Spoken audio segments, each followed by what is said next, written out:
Parliament works under urgency while protests take over its lawns.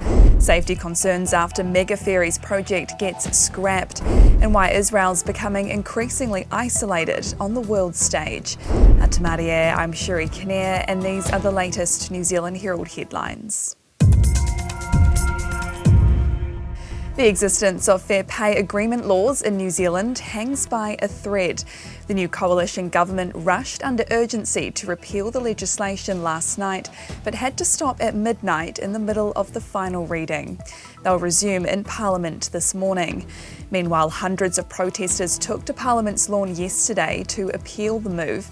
Backed by unions, workers chanted outside Parliament as they delivered a 15,000-strong petition urging the government to keep the legislation in place. It was one of two protests, the second regarding the government's intention to repeal the smoke-free legislation. Wellington's harbour master is concerned about safety now two new Cook Strait mega-ferries won't be delivered. The government's shut down a funding request from Kiwi Rail for an additional $1.47 billion to build portside infrastructure for the ships.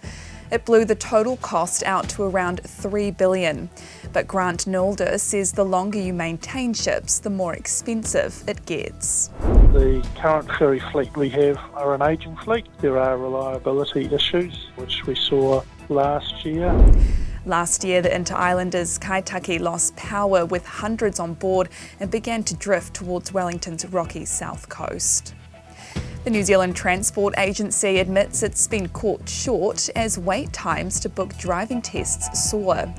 It's found wait times for practical driver tests are currently more than 3 months in some parts of the country.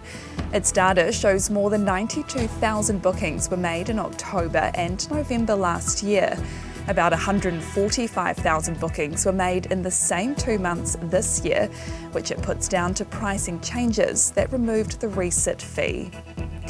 The state of the economy is set to be revealed. Statistics New Zealand will this morning release gross domestic product data for the September quarter.